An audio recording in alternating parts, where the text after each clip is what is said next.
Shalom Bapak Ibu yang dikasihi Tuhan Yesus Kristus. Puji Tuhan, kita boleh membuka hari ini dengan renungan harian edisi khusus 20 tahun PDPKK Immanuel Santo Yakobus Surabaya. Marilah kita mengawali dengan doa dalam nama Bapa dan Putra dan Roh Kudus. Amin. Allah Bapa di surga, kami sungguh bersyukur untuk kasih-Mu yang senantiasa melimpah tercurah atas kami. Hari baru dengan berkat-berkat baru Engkau berikan kembali untuk boleh kami miliki dan jalani setelah sepanjang malam lalu berkat berlimpah Engkau curahkan atas kami. Kami serahkan seluruh perjalanan hidup kami sepanjang hari ini dan sepanjang hidup kami hanya ke dalam kepenuhan dan pimpinan Roh-Mu yang kudus, agar kami boleh menjalani hidup yang berkenan di hadapan-Mu. Demi Kristus Tuhan dan pengantara kami. Amin. Tema renungan kita hari ini adalah Yesus penjunanku. Penjunan adalah ahli keramik. Liturgi gereja hari ini dari bacaan Injil Markus bab 12, khususnya di ayat 29 sampai 31 yang akan menjadi permenungan kita. Di situ berbicara tentang hukum kasih. Kasihlah Tuhan Allahmu dengan segenap hatimu, dengan segenap jiwamu, dengan segenap akal budi dan kekuatanmu, dan kasihlah sesamamu manusia seperti dirimu sendiri. Kita semua yang sudah dibaptis dapat dikelompokkan dalam 3 kelompok dalam kaitan dengan ayat-ayat ini. Kelompok yang pertama, anak-anak Allah yang menjalani hidup di dalam kasih ini, sehingga mereka mengalami hidup dalam kebahagiaan Allah. Salah satu contoh, Santo Paulus, bagaimana semula Paulus mengejar pengikut-pengikut Kristus dengan penuh kebencian. Tetapi setelah Paulus mengalami perjumpaan dengan Yesus, hidupnya diperbaharui. Dia mengalami kasih Allah dan hikmat Allah membuka pikirannya bahwa Yesus adalah Mesias yang dijanjikan Allah melalui para nabi. Yesus datang untuk menyelamatkan bangsa Israel maupun seluruh umat manusia. Paulus dengan penuh sukacita mewartakan kabar baik ini kepada setiap orang yang dia jumpai, termasuk kepada bangsa-bangsa lain. Dia berjerit, dia dengan penuh susah payah, dia melanglang buana untuk menyampaikan kabar baik ini. Karena Paulus sungguh mengasihi Allahnya di atas segala-galanya. Dan Paulus merindukan semua umat manusia boleh terselamatkan. Perjalanan Paulus tidak mudah, ada banyak persoalan, permasalahan, kesulitan. Tetapi justru di situ Paulus mengalami kasih dan kuasa Allah sungguh nyata. Kebenaran-kebenaran firman-Nya terbukti. Paulus mewartakannya dengan penuh sukacita. Bagaimana dengan kita? Apakah kita sudah mengalami kasih Allah yang memperbarui hidup kita dan menjadikan Allah di atas segala-galanya, serta membagikan kasih Allah ini kepada sesama kita? Ini adalah kelompok yang pertama. Kelompok yang kedua adalah yang tidak percaya. Bagi mereka ini bukan hukum yang utama, karena ada hal lain yang lebih diutamakan: harta, kedudukan, kekuasaan, hedonisme, atau hal-hal yang lain. Kelompok yang ketiga, mereka yang percaya tetapi tidak mampu melakukan hukum kasih ini karena mengandalkan kekuatan dirinya sendiri. Yang perlu kita sadari senantiasa, Yesus berasal dari Allah. Allah yang Maha Tahu, maka petunjuknya tidak akan pernah salah. Allah yang Maha Kuasa, kuasanya mampu mewujudkan firman-Nya untuk terjadi. Allah yang adalah kasih, maka akan memberikan yang terbaik untuk kita yang dikasihinya.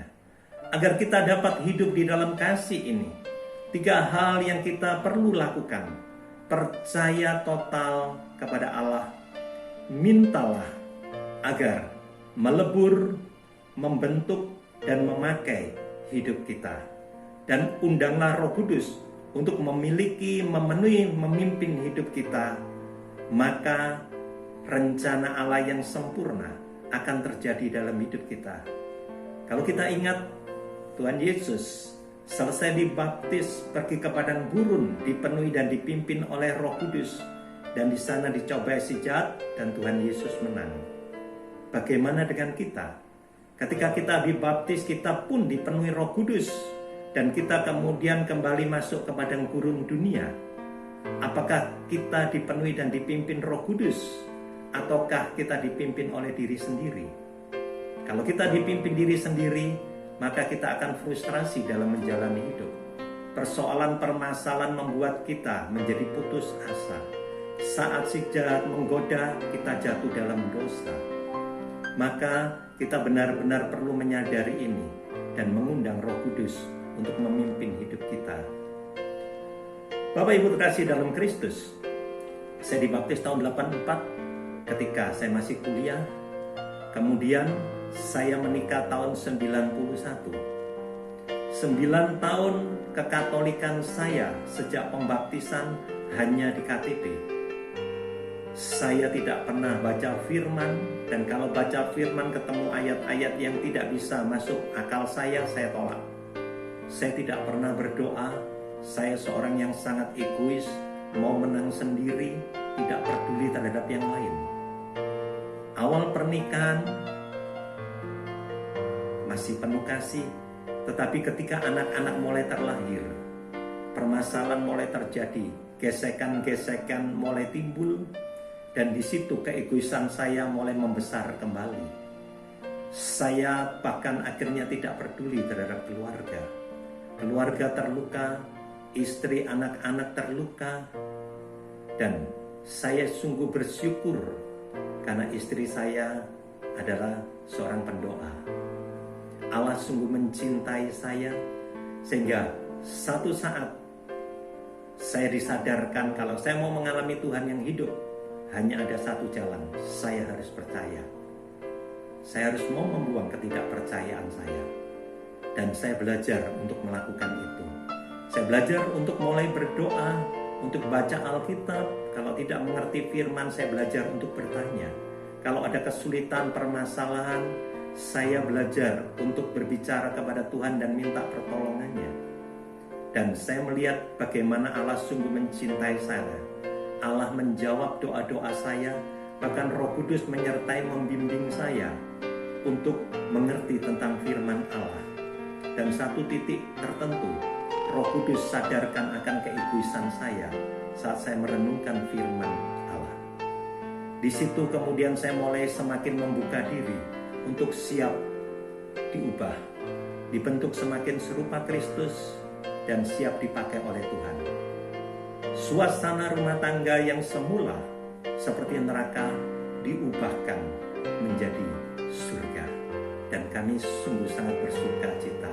PSBB karena virus corona COVID-19 yang menyebabkan kami hampir 3 bulan harus tinggal di rumah, selalu terus-menerus bertemu dengan anak istri. Bukannya kami jemu atau saling melukai, tetapi justru kami semakin saling mengasihi. Kami punya banyak waktu banyak untuk saling berbagi.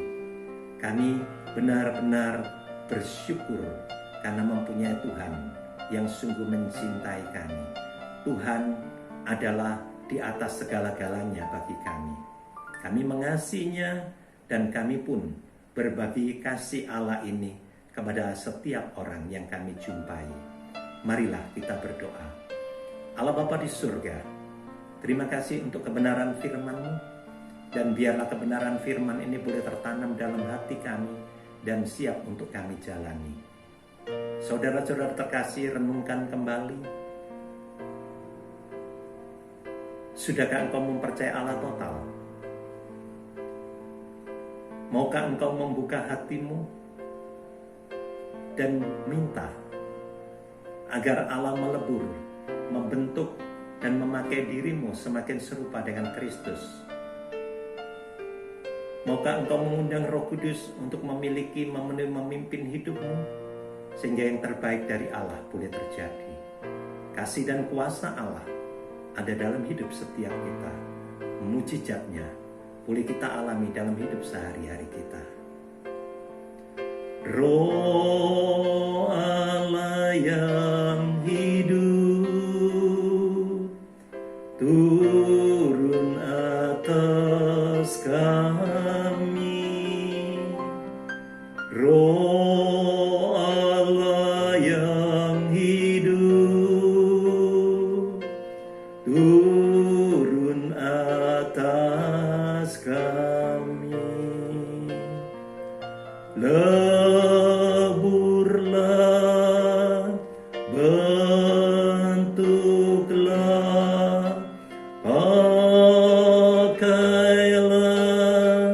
kami, Roh Allah yang hidup turun atas kami. Kemuliaan kepada Bapa dan Putra dan Roh Kudus, seperti pada permulaan, sekarang, selalu, dan sepanjang segala abad. Amin. Dalam nama Bapa dan Putra dan Roh Kudus. Amin. Saya Hubertus Lukas Cendana Wijaya mengucapkan selamat hari ulang tahun ke-20 PDPKK Immanuel. Semoga semakin mengasihi Tuhan di atas segalanya dan semakin mengasihi sesama dengan kasih Kristus.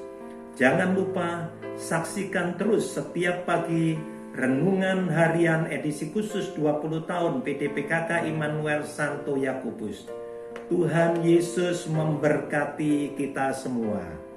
Bye-bye.